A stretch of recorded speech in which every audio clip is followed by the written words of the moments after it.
All right, guys, we're going to take a look at converting radians into degrees. Just remember, the biggest thing about this is remember 1 radian is equal to 180 degrees. So whether you're converting radians to degrees or degrees to radians, you need to know 1 radian is equal to 180. So if you're converting radians to degrees, you're given the radian.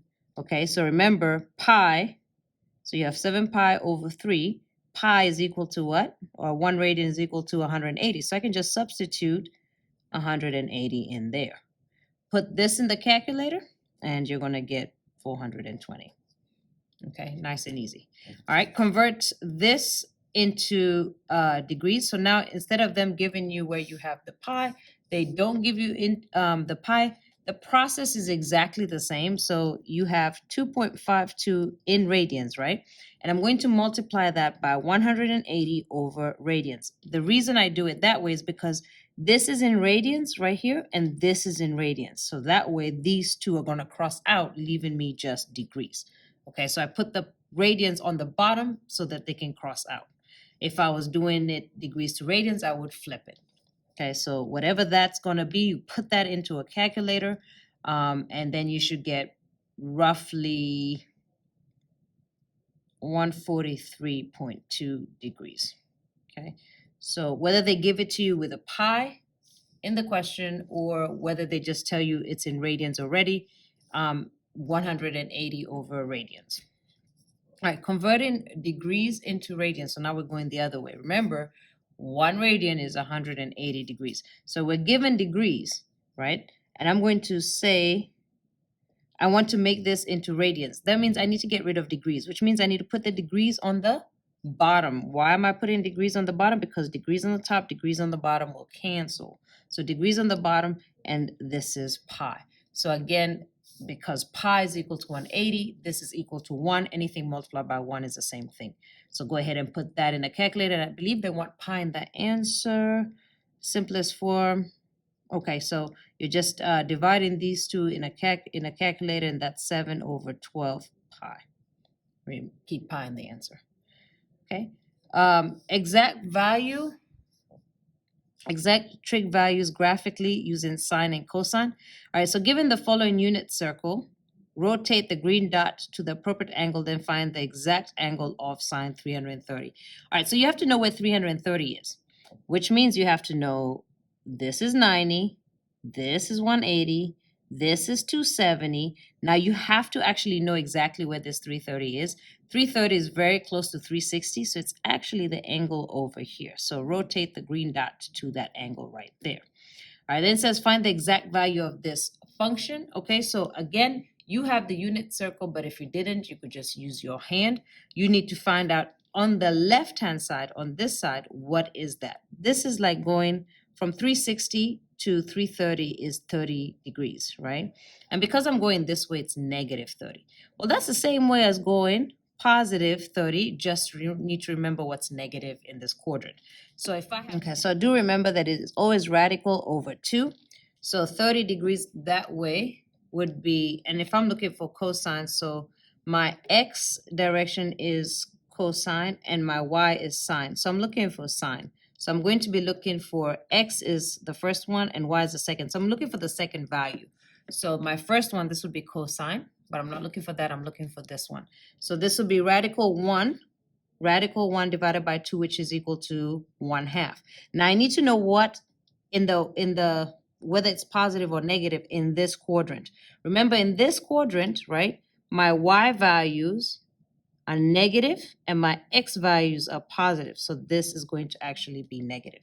And you can just put that in a calculator and just check. Okay, so that's how you use the unit circle to find it. All right, what if you are asked to find cosine? So this time, instead of finding the y value, I'm finding the x value, but the process is still the same. Of 120, so where is that? This is 90, this is 180, so 120 is here. Is it closer to 180 or closer to 90? 90, so it's 30 away, so it's right here. So you drag your point to right there, right?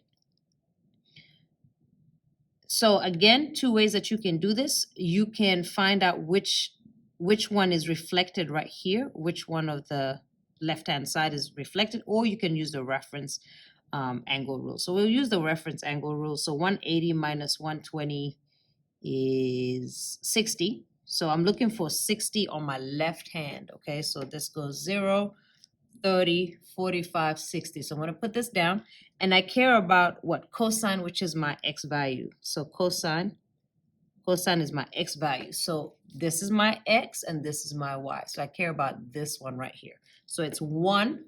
So again, just like before, it's radical over 2. So radical 1 is 1 divided by 2 is 1/2. And then is it positive or negative in this quadrant? So this is quadrant 2. This is my x values. My x values on this side, are they positive or negative? They are negative. So this is actually negative. All right, number 4, find coterminal, reference, and quadrant. Okay, for the rotation of 621. So how many times around the circle did I go? So 300, let's see, the coterminal angle is blah, which lies in blah, with the reference angle blah. Okay, so I need to find out 621. So 621 minus 360, that's one circle. That's going to be 1, that's 5, 12, 12 minus 6 is 6, 2, so 261. So one full rotation, and then 261. So again, if I had a unit circle, this is 90, 180, 270. So it's somewhere in here, right? So boom. So it's somewhere in quadrant 1, 2, 3. So it's in quadrant 3, right? And then the coterminal angle is 261. Okay, because it's gone round a full circle, and then it's gone once already, and then now it's gone again. And then to find the reference angle, I'm just going to do, bring it back to 180, right? So I'm going to subtract 180 from this 261. So 261 minus 180, and I'm going to get 81. Okay, so remember, reference angle is the distance from the x-axis, okay? And it's always positive, all right? Here's another example. Find another coterminal of, okay, I'm going to use a calculator for this because, you know, I'm going to keep doing 360, 360, 360, 360. All right, so using a calculator, let's see, where can I write this? I'll write it up here. Using a calculator, 409 minus 360 is going to give me 1049. So I'm still in the circle. I'm still going around again, minus 360 again. And it doesn't matter how many times we do this until we get into a number that's within 360. It's going to give me 689 minus 360 again. It's going to give me 329. Okay, perfect. Now I'm within a circle, right? So where's 329? If I had, again, my reference angle, that's 90, 180, 270, and 329 is somewhere over here. So what quadrant are we in? We're in quadrant 1, 2, 3, 4. My coterminal angle is 329. And what's my reference? Okay, so looking at where it is now, remember your reference angle is the closest to the x, right? So it's 360 minus this 329 will give me what's missing right here. So 360 minus 329, which would give me 1, 3. All right, so give me 31 degrees. Okay. In which quadrant does theta lie if the following statements are true? So remember, you have to remember this. All students take calculus. All right, this is, all of them are positive. Sine is positive, tan is positive, cosine is positive. All right, and what I like to do with this one is just take two separate colors, and whatever my intersection is, that's my answer. So let's go ahead and work it out. So when is cosine less than 0? That's negative. Yeah? When's cosine negative? Well, when it's not positive, it's negative. So it's here. That's when cosine is negative. All right. When is tan negative? Okay, so tan is positive here and positive here. So it's negative here and here. Where do those two colors intersect? In quadrant 2.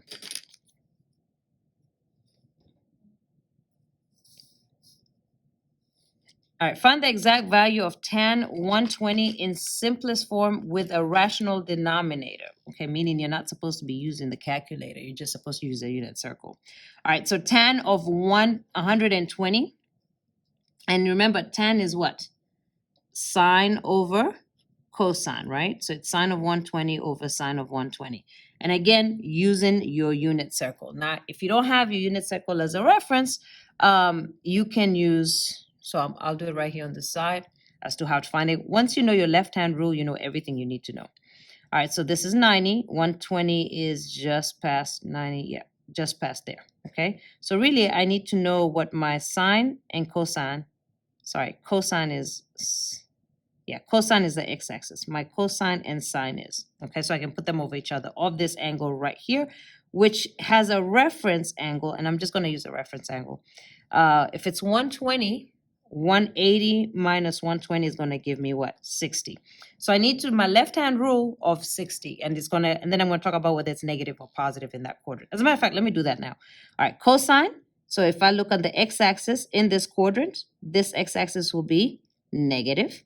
Sine, okay, if I look at the y-axis, it's going to be positive. So it should be negative cosine and positive sine. All right, keeping that in mind, I'm coming for 60, right? So again, you take your left hand, 60, 0, 30, 45, 60. You put this finger down. This is your cosine, this is your sine. All right, and remember, it's always radical over 2, right? Radical over 2. So for my first one, my x or my cosine, this is 1, radical 1 divided by 2. So radical of 1 is 1 divided by 2 is a half.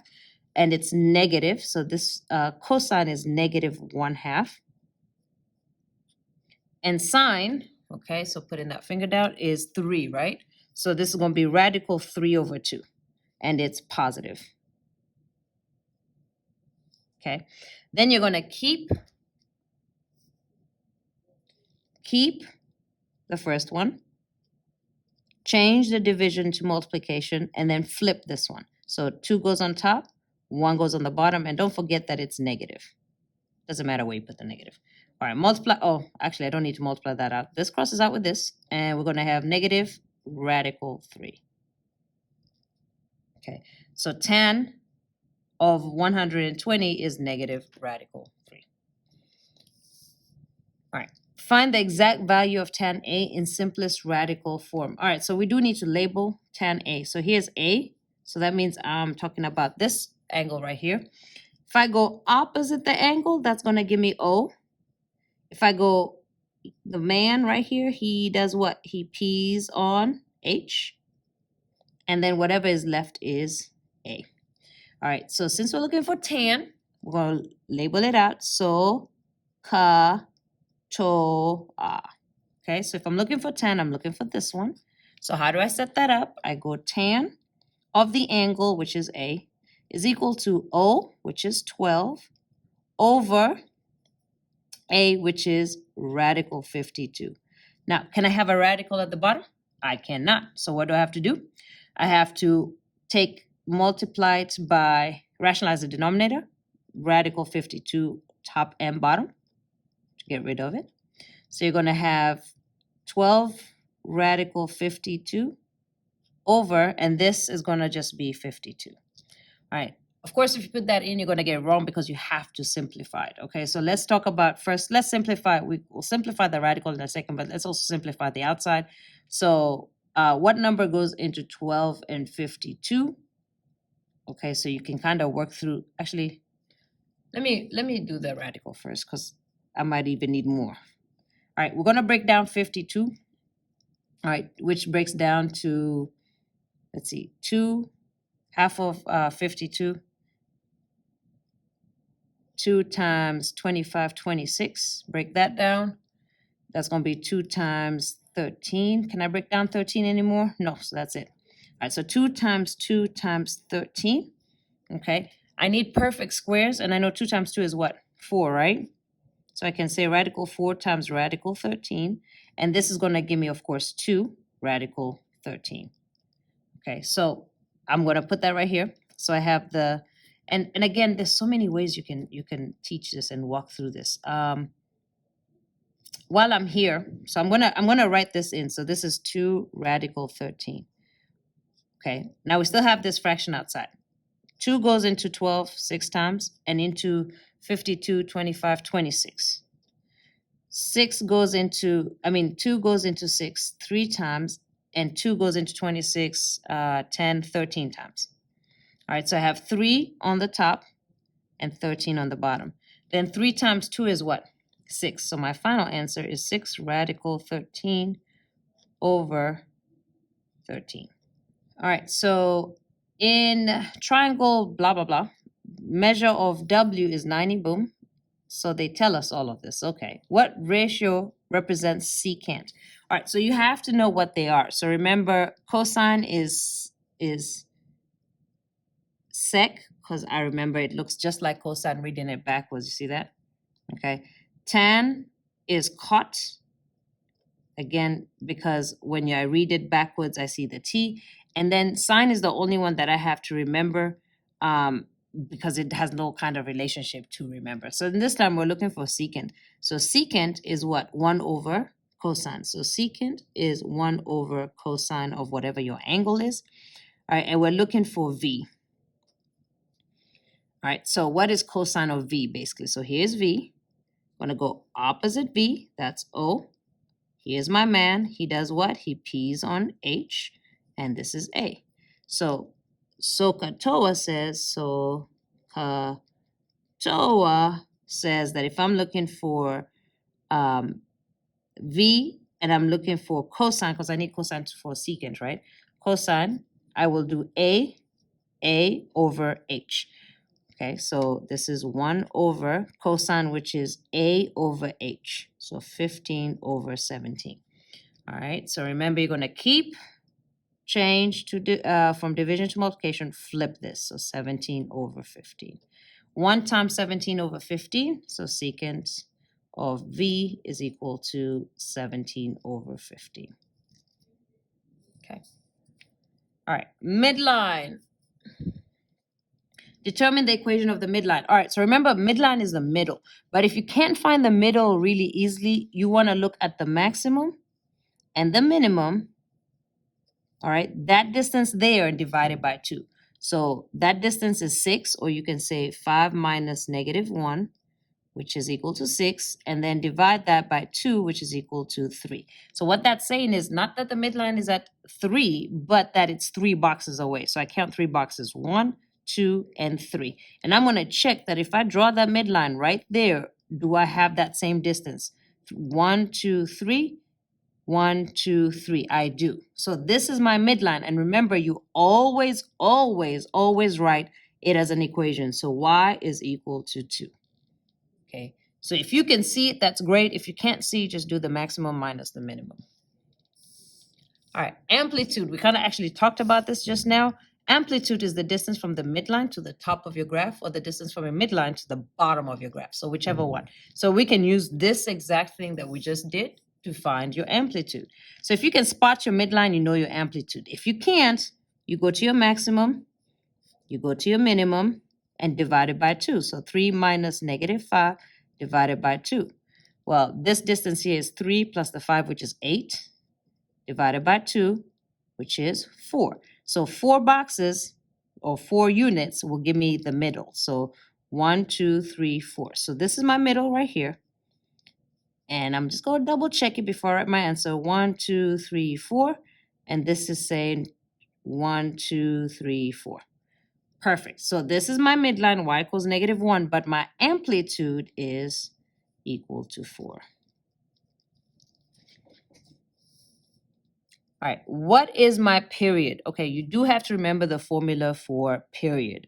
All right, so period, or actually you don't even have to use a formula, okay? So your period is your distance from like here to here. Like when does it start repeating?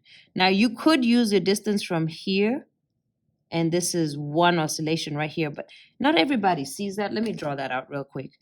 And so because you don't see that, I'm going to use your other one. So what you do is you find your midline and then you find your pattern. So there's my pattern and then it repeats again, right? But if you don't know that, just find your max to your max. So my max from here to here. Count how many boxes you got. So that's 1, 2, 3, 4.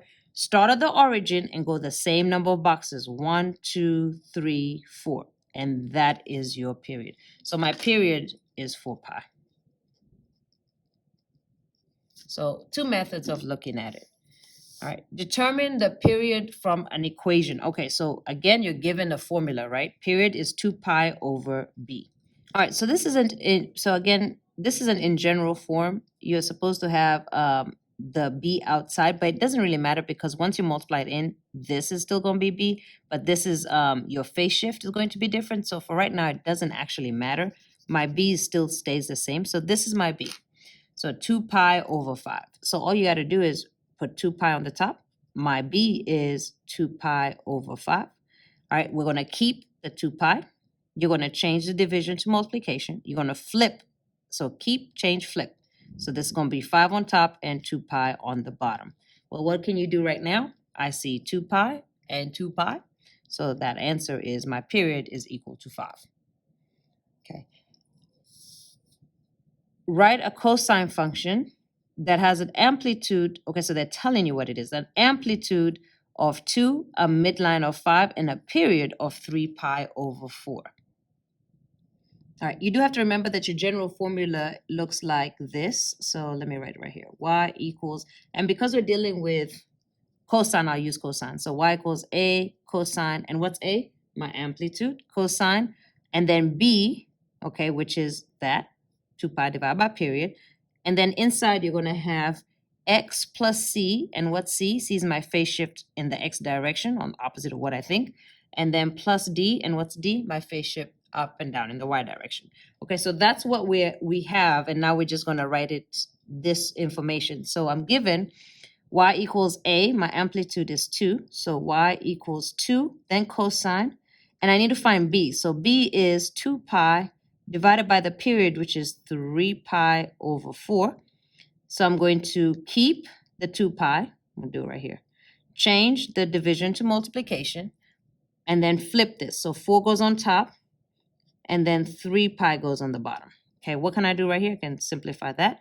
Those numbers don't simplify, so 2 times 4 is 8 over 3. So my b is 8 over 3, and then x, and then do I have my shifts? I don't have a shift, so that's it. And then plus d, which is my midline. All right, so midline of 5. Okay, so that's how I write an equation given that information. All right, number 14. All right, so given this graph, write an equation of the trig graph, write the equation. Oh, it just says it twice. Okay, write this equation. And again, you need to know how it is in general form. So general form says, and you can write this as sine or cosine. You have to decide which one, and I'll show you how in just a second. I'm just going to leave a little space. Then it goes b, x plus c. This is if there's a shift in the x direction.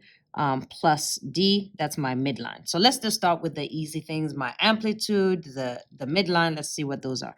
So my amplitude, so again, find your max, find your min. Okay, so 2 minus -4 over 2. This is going to give me my amplitude. That's going to be 6 divided by 2, which is 3. All right, so my amplitude is 3. So already I can put y equals 3. And then if that's my amplitude is 3, I'm going to count 3, 1, 2, 3. That's going to be my midline. So my midline right there. And again, always double check it. So 1, 2, 3, and then here 1, 2, 3. Okay, cool. All right, my midline is at -1. So over here at the end, -1, because that's my midline right there, right? What else do I need? Oh, I need to know if I'm writing cosine or sine. So first, when you find your midline, you should be able to see what it is. And again, there's more than one answer to this. So you can kind of decide on which one you want to go with. Because this is my midline, and again, there's more than one answer, okay? I'm going to do it this way. This is my midline. Does it start at my midline? It does. So what graph starts at my midline and goes up and down? Sine or cosine? All right, sine. So I'm actually going to use sine.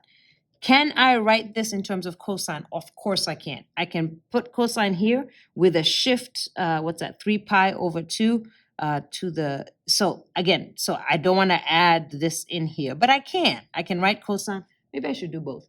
I can write cosine as well, but I'll have to add the shift, that distance that the graph moved. Okay, but I don't feel like doing that, so I'm going to do sine. All right, so sine, and then what goes next? So this is sine that I'm using. B, so that's going to be 2 pi over my period. All right, so my period is my max to my max, or, oh, well, actually, let's do it this way. Let's stick to one way. My max to my max, so you're going to go ahead and count how to get from here to here, or subtract these two numbers, whichever way you want to do it. All right, so this is 1, 2, 3, 4. And then you're going to come back to the origin and do the same thing. So count 1, 2, 3, 4. And that's your period. Okay, so my period in this question is 6 pi. The pi's cancel, of course. 2 goes into 2 one time and into 6 3 times. So this is 1 over 3. So my B is 1 over 3. X, because I don't have any shifts because I'm using the sign. And then my midline, minus 1. So I just wrote that really to the left. I'm actually just going to write it right here. I'm going to just cross that out there. Okay, that's pretty much it. But I can write a cosine graph if I want to. And the only thing that I'll change is here in the middle, I'm going to represent a phase shift because cosine has to be at, the maximum has to be on the y-axis. All right, which equation represents the graph below? Again, you can do this 1,000 ways because this is process of elimination. That's what I'm going to do. So question is first find your midline, and I can see it that it's right here. But if you can't see it, again, your maximum, so 55 minus your minimum, 5 divided by 2. That's going to give you my amplitude. And from my amplitude, you can see your midline. So that's 50 divided by 2 is 25. So my amplitude is 25. So automatically, it's not that one. It's not that one. Okay, it's one of these two. Okay, so my amplitude is 25. So this is going up in fives, right? So 5, 10, 15, 20, 25. All right, just like I suspected, my midline is right here. Okay, so my midline is at 30, which means the number right here at the end is 30. So that didn't help me any, but that's cool. All right, midline is 30. Now, once I find my midline, you can draw your graph. Okay, so draw your graph. At the midline, does the graph start at 0? It does. So it goes like this. So what kind of graph starts at 0? Sine or cosine? Well, it has to be sine. So what are the, can't be that one. So it has to be this one. So I didn't even have to find the period. But if I did want to look at the period, because all the periods are the same, right?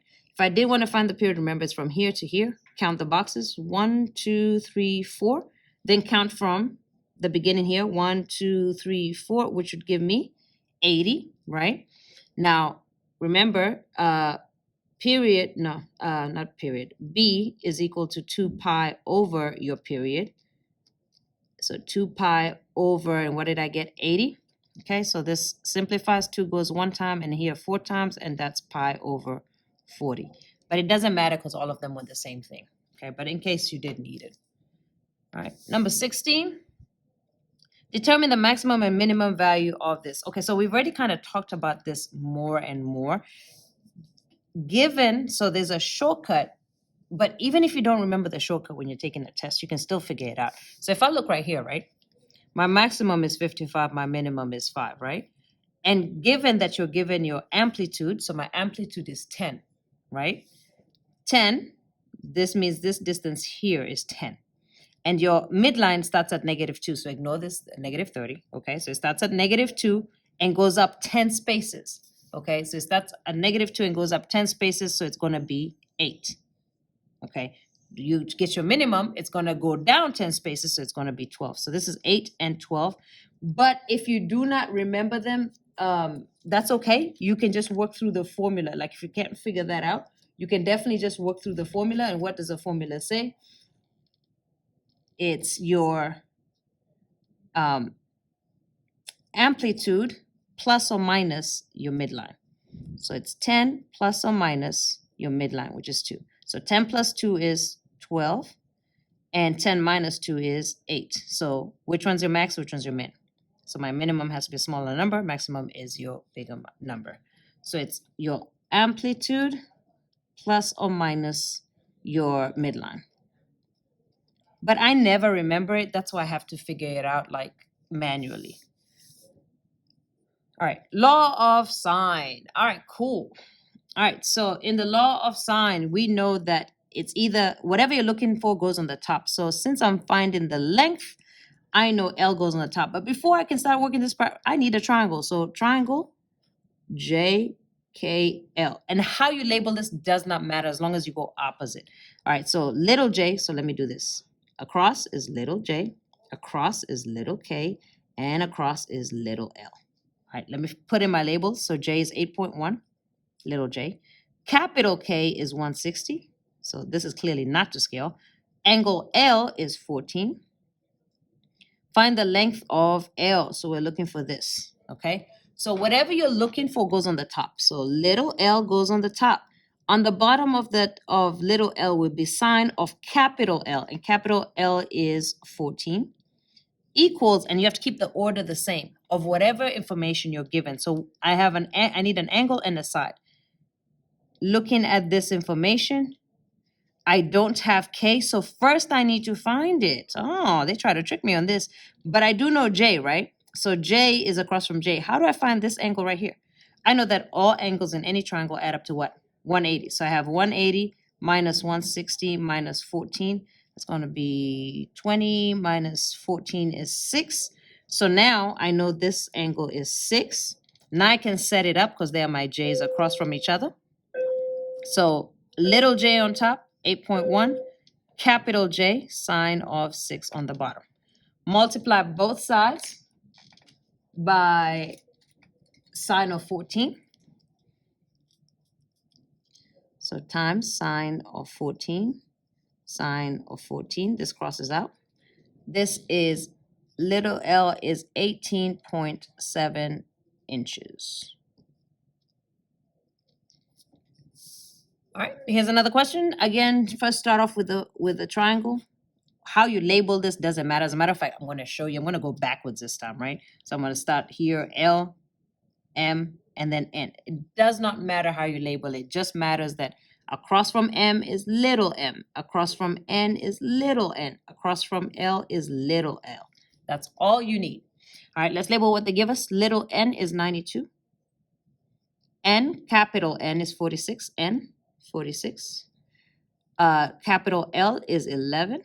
Find the length of L to the nearest inch. So I'm looking for this. All right, again, I'm using the law of sine, and whatever I'm looking for goes on the top. So I'm looking for little l, so that goes on the top. Sine of capital L, which is 11. So sine of 11 equals, and again, the order has to be the same. So I need a side and an angle.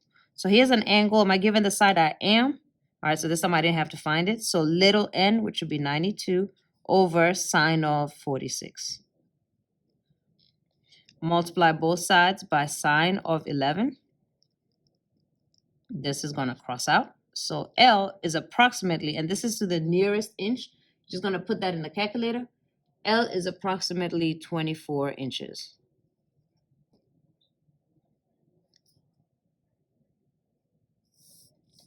All right, law of cosine. So you use this. Remember, you need to know this, okay? So law of cosine, you use it only twice, either when it's SSS or when it's SAS. Aside from that, you always use laws of sine. All right, so here's my situation. I'm given three sides. I'm asked to find an angle. And again, y'all, there is a formula that you can use to do this, just so it's less math. I'm going to show it to you in general once again before I actually do this question, because that's how I do it, because it's just a little bit shorter. Okay, so first write down what it's supposed to be. So a squared equals, and because I use a here, at the end has to be cosine of a. Okay, so you have to remember that. A squared here, cosine of a here. All the other letters are whatever I didn't use, plus b squared plus c squared minus 2bc. This is your general formula. If I'm looking for the angle, if I'm trying to solve for this angle here, I'm going to take this to the other side. So I'm going to subtract b squared. I'm going to take this to the other side. I'm going to subtract c squared. So this is going to be a squared minus b squared minus c squared. Okay, then I'm right here, right? This is all I have left right here. All right, this is attached by multiplication. So to get rid of it, I'm going to divide by negative 2bc.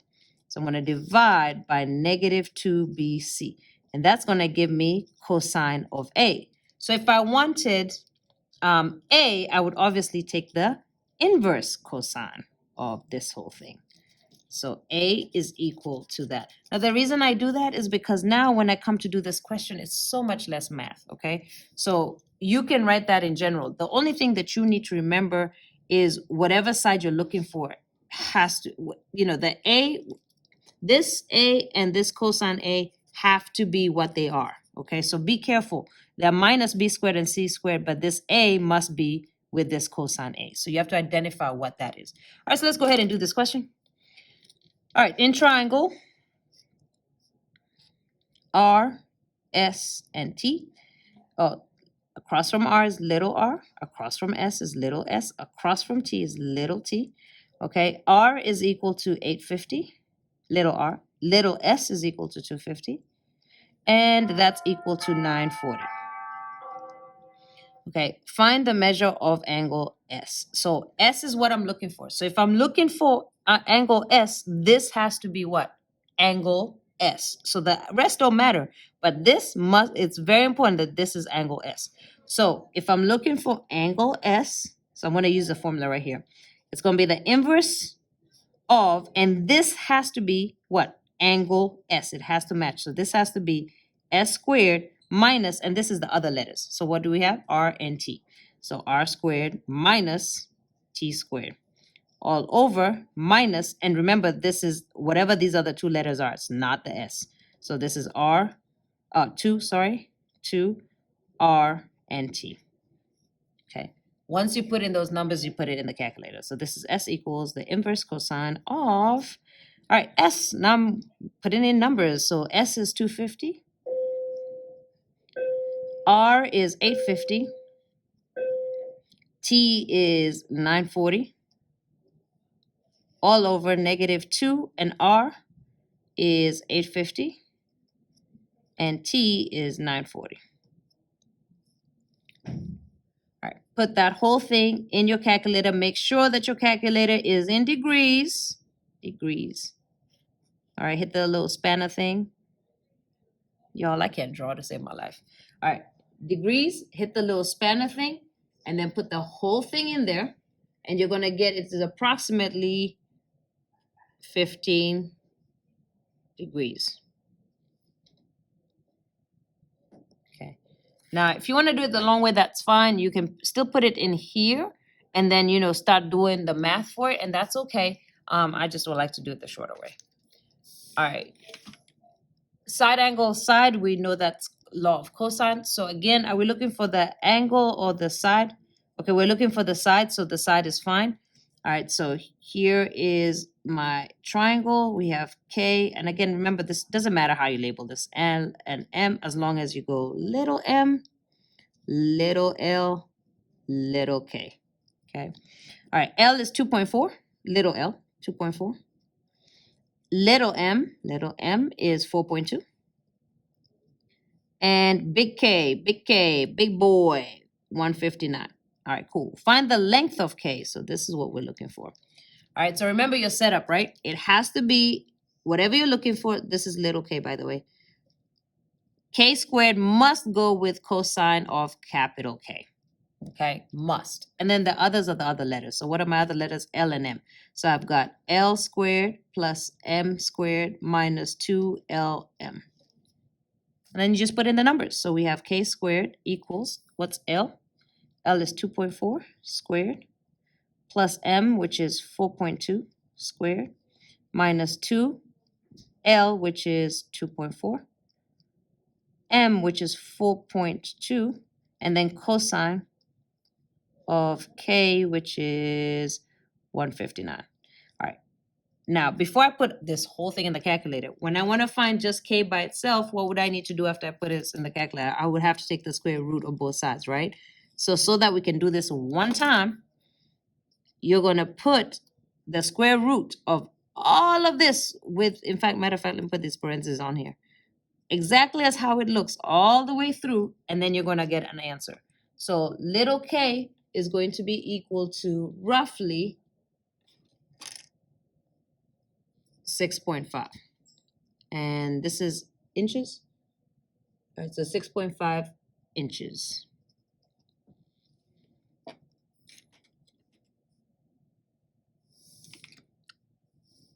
All right, number 20, triangle formula substitutions. Okay, so this one is a combination of your law of cosine, your law of sine, or your triangle theorem. Okay, so you have to figure out what the question is asking you about. So which of the following equations could be used to find the value?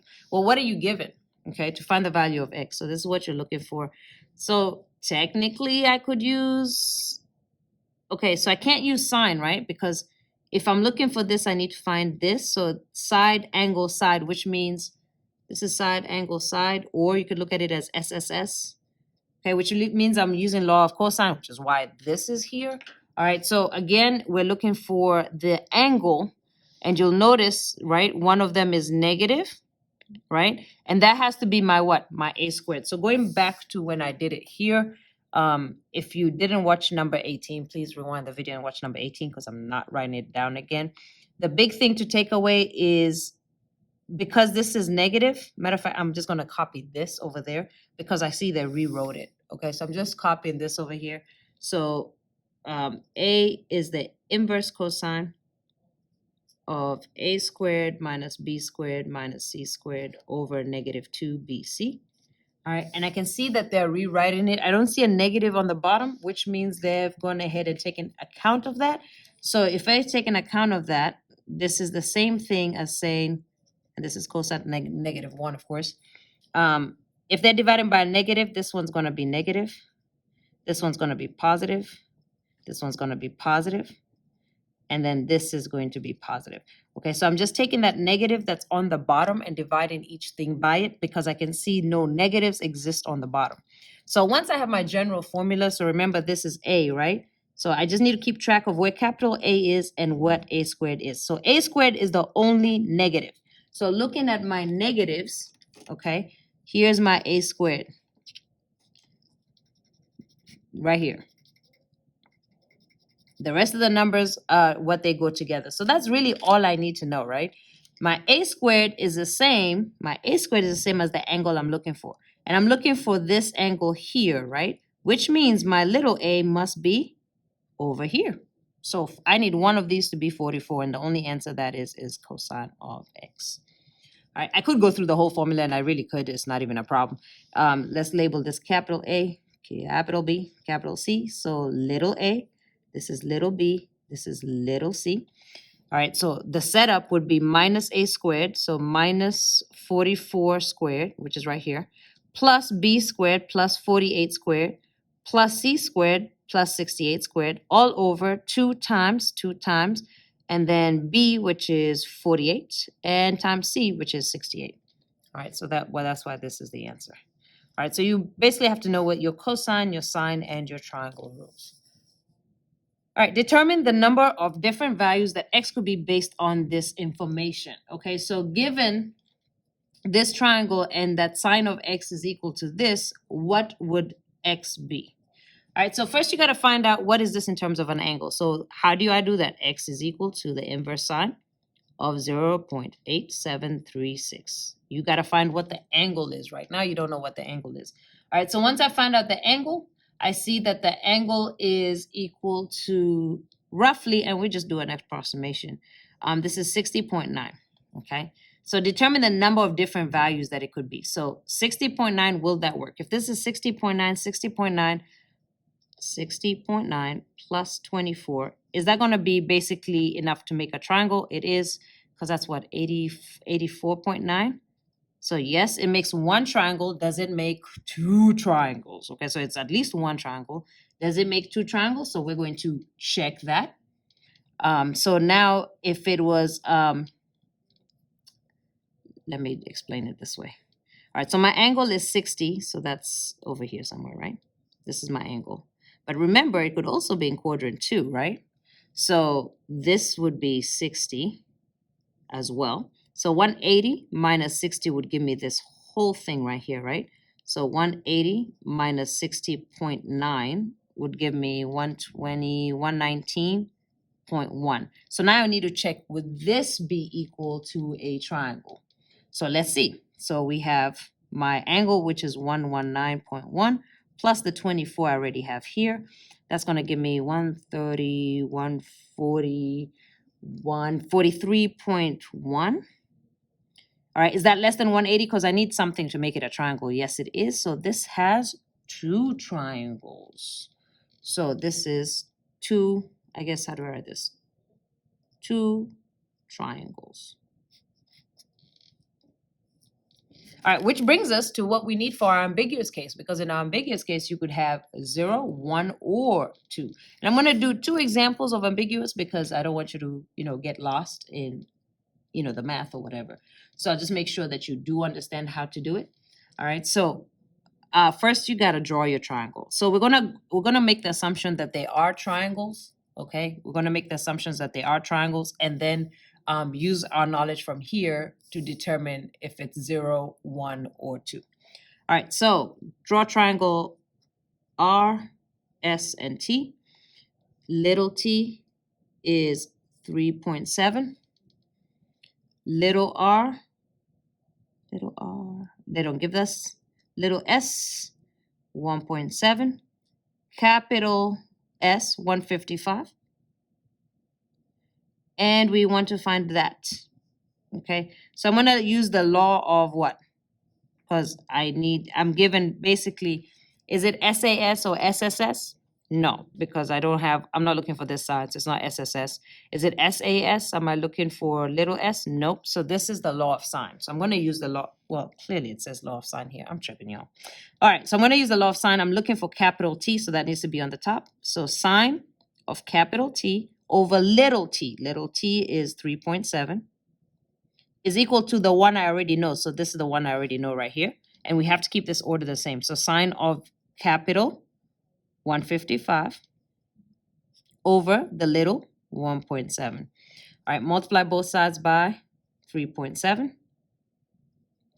And make sure you put this in parentheses so that this number is not attached to this 3.7. Okay, make sure you put that in parentheses. All right, that will give me sine of t. So to find t, so sine, okay, let me just do it. Sine of t is going to give me roughly maybe like, and don't round here, 0.919, blah, blah, blah. All right, to find the t on its own, I have to take the inverse of that.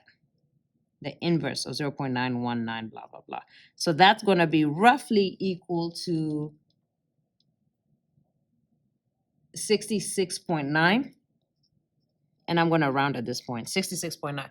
Now, remember, we're making an assumption that there is a triangle, right? But we don't know. So we have to do what we did here to see if there's 0, 1, or 2. All right, so let's go ahead and start with here. Is it possible that if I have a triangle with 155 already, so let's try. It already has 155 in here. So it has that 155. But now I'm going to put 66.9. So 155 plus 66.9. And that's going to give me 221.9. Is this possible? No way, right? This is not a triangle. All right, which means this is not a triangle. This has how many triangles? None. So when you're putting your answer in, I think you just leave it blank and hit submit. Okay, so that has no triangles. All right, so it doesn't make sense for me to check anything else because it doesn't even have one. All right, next question. So make sure this one does. All right, so again, draw your triangle, RST. Doesn't matter how you draw it, RST, as long as little r, little s, and little t. All right, fill in the numbers. So we got t is 9, little t is 9. Little s is 7.4. Capital S is 44. Find, boom. So I know I'm using law of sines, right? So I'm looking for this. So that needs to go on the top. So sine of capital T over little t is 9, equals sine, because it has to be on the top, of whatever else I know. So what else do I know? I know S's, right? See? And I have these across. So S's. All right. So sine of S, capital S, over S. All right. Multiply both sides by 9. So this will give you sine of t, right? Take the inverse of that. And if you had put this in the calculator, you would have gotten 0.844, blah, blah, blah. All right, so big T is equal to the inverse of that, which is roughly equal to 57.7. Now we're going to check if this makes 0 triangles, 1 triangles, or 2 triangles, what we did in this question right here. So now we're going to do it again here. All right, so already my triangle has a 44 in it. Plus my new angle, I'm trying to see if this can work, 57.7, and that's way less than 180, so I know this works, but that's going to give me 101.7. Okay, so yes, this is a triangle. So it definitely has one. I need to know, does it have two? All right, so this is an angle, and remember, you could have one in quadrant 1. So this one is 57.7. Or you can have one in quadrant 2. So we're about to check this one, if this is 1. So this is 57.7. It's my reference angle, same angle. And now I want to know if this is 1. So 180 minus 57.7, which is going to give me 122.3.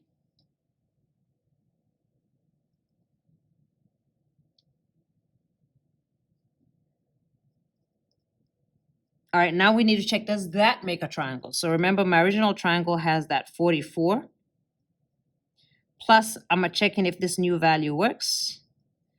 So when I add 144 plus 122.3, I'm going to get 166.3. Is that less than 180 so I can have a third side? It is, so this one has two triangles. All right, area multi-step. All right, so look, even before I do this, let me just make sure you guys understand. I know I've said this a lot in class, so I'll say it again. Remember, your area is your included side right here, and you need to know boom and boom. Okay, so area is a half of boom and boom. So let me call this A and B.